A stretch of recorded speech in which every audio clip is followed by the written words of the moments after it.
তারা আবার শিলংয়ের প্রেসক্রিপশনে বাংলাদেশ পরিচালনা করতে চায়। এবং আপনাদেরকে আমরা এইটাও বলছি, আপনারা যদি হাসিনা হতে চান, আপনারা হাসিনা হতে পারবেন না। সে হাসিনা হওয়ার যোগ্যতা আপনাদের নাই। আজকের যে বিএনপি, তারা তাদের শত্রু দ্বারা পরিচালিত হচ্ছে।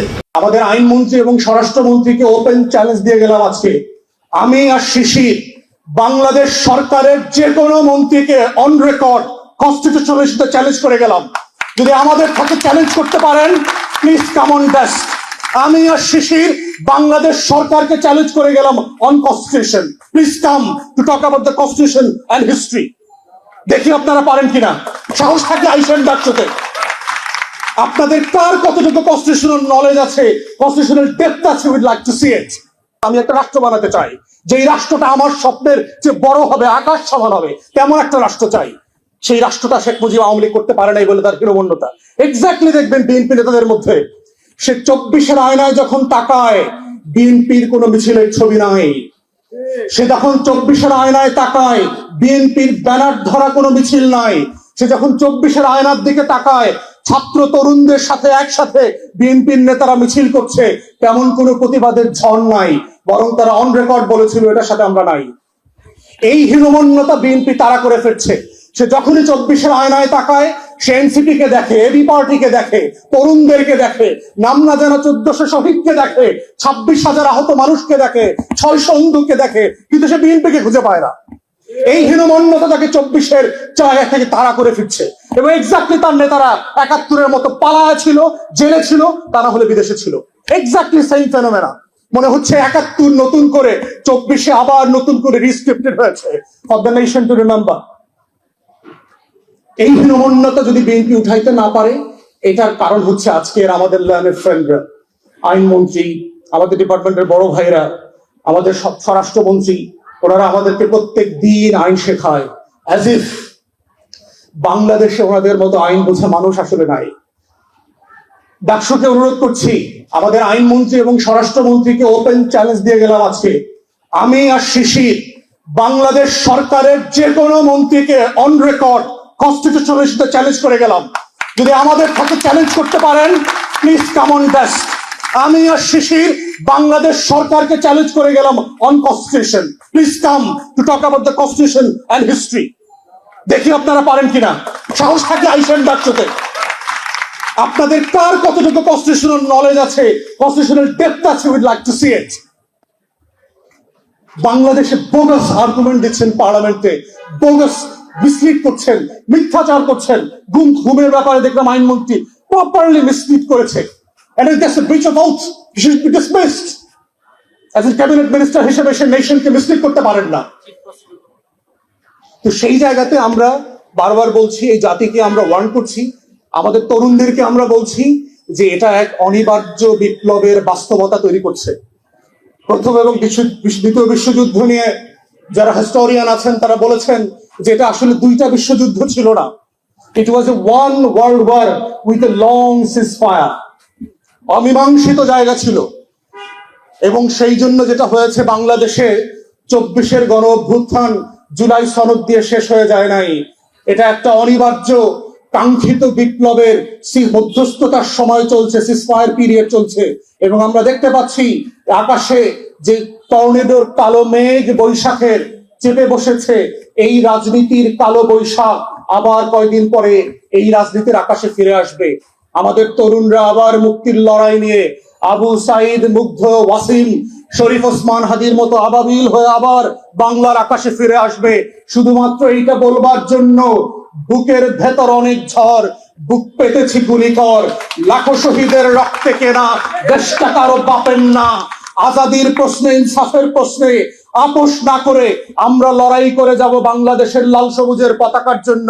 এটাই হচ্ছে 24-এর গণ অভ্যুত্থানের সেই অবিসংবাদিত জায়গা, যেই জায়গাটা আবার আগামী দিনে ঘুরে ফিরে আসবে এবং আসছে।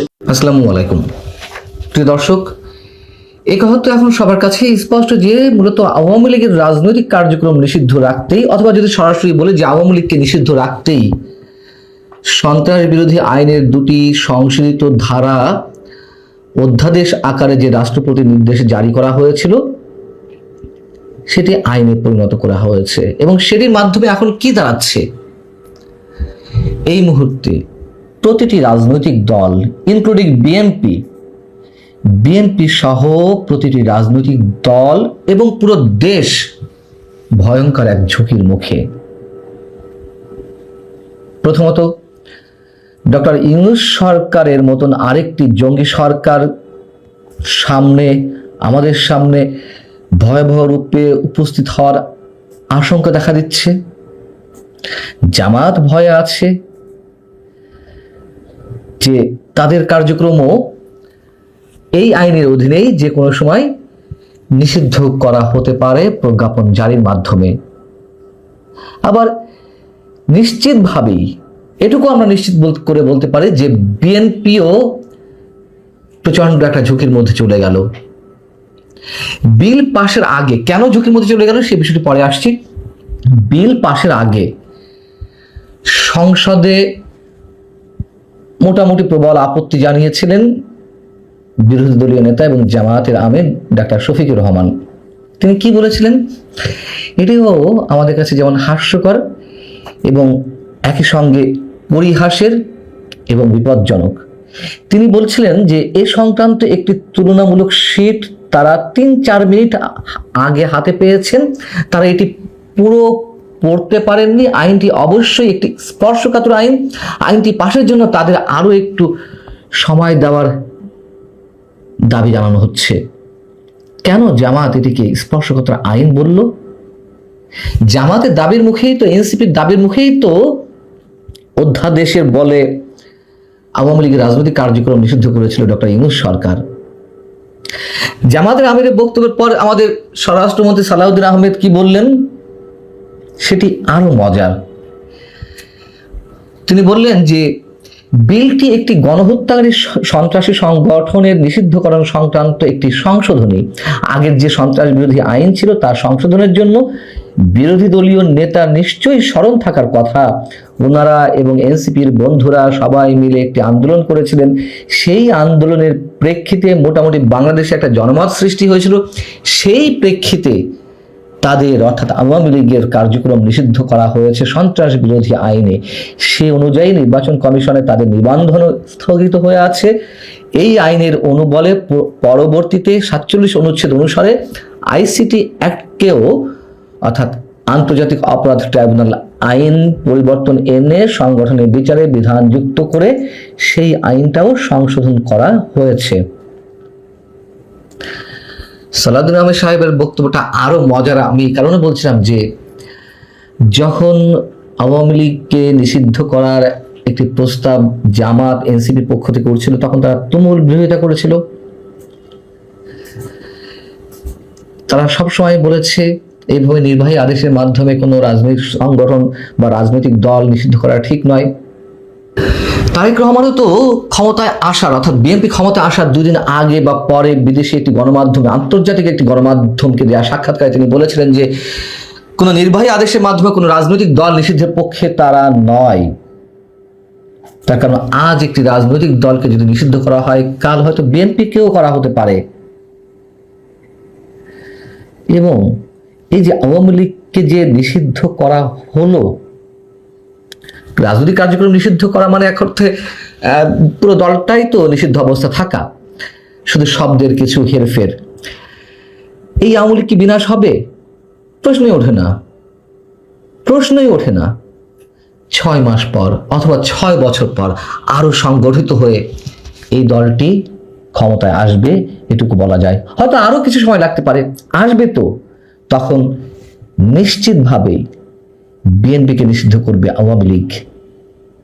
আবার আওয়ামী লীগের সময় আইন ঠিকই করা হয়নি কোনো রাজনৈতিক সংগঠন বা দলকে নিষিদ্ধ করার জন্য বা তাদের রাজনৈতিক কার্যক্রম নিষিদ্ধ করার পক্ষে। তবে আওয়ামী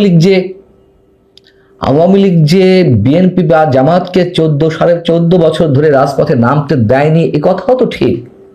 রাজপথে নেমেছে, তার উপরে হেলমেট বাহিনীর অত্যাচার, আক্রমণ, রাজপথে নেমেছে তখন পুলিশি বাহিনীর নির্যাতন ঘটেছে তো এগুলো। অর্থাৎ তুমুল একটা রাজনৈতিক শূন্যতা তৈরি করা হয়েছিল। তখন গাছের পাতা পর্যন্ত বলতো আওয়ামী লীগ। তখন থেকেই বলে আসছি এই যে রাজনৈতিক শূন্যতা সৃষ্টি করা হচ্ছে, এর পরের স্টেজ হচ্ছে জঙ্গিবাদ বা চরমপন্থা, এবং তাই তো ঘটল। ডক্টর ইউনূস সরকার আমাদের সামনে আবির্ভূত হলেন ভয়ঙ্কর একটি শক্তি নিয়ে, জঙ্গিবাদী শক্তির প্রচ্ছন্ন সমর্থনে, তাদের উপরে ভর করেই তো ডক্টর ইউনূসের সরকার এসেছিল আমাদের সামনে। এখন যে রাজনৈতিক শূন্যতা সৃষ্টি করা হচ্ছে, যে কোনো মুহূর্তে, যে কোনো পরিস্থিতিতে, সেই হিসেবে আরো একটা জঙ্গি সরকার নিশ্চিতভাবে আমাদের সামনে আসতে যাচ্ছে। আতঙ্ক থেকেই এই কথাগুলো বলছি। আশাটা অস্বাভাবিক কিছু নয়, এবং জামাতও ভয়ে আছে এই একই অস্ত্র ব্যবহার করে, একই আইন ব্যবহার করে তাদেরকেও যে কোনো সময়, মানে তাদের রাজনৈতিক কার্যক্রম যে কোনো সময় নিষিদ্ধ করা হতে পারে, এবং সেই ভয় থেকেই জামাতের আমির মোটামুটি প্রবল আপত্তি তুলে ধরেছিল। বিএনপি যে খেলা খেলছে এটিও আমাদের সামনে নতুন কিছু নয়, হয়তো ওই অর্থে যে যে যখন ক্ষমতায় যায় তারা আর ভাবতে পারে না যে কোনো সময় তাদেরকেও ক্ষমতা থেকে বিদায় নেওয়া লাগতে পারে। প্রতিটি দল ক্ষমতায় যাওয়ার সঙ্গে সঙ্গেই মনে করে আজীবনের জন্য তারা ক্ষমতায় এসেছে। কেউ নয়, পৃথিবীর কোনো শক্তির সাধ্য নেই তাদেরকে ক্ষমতা থেকে হটানোর।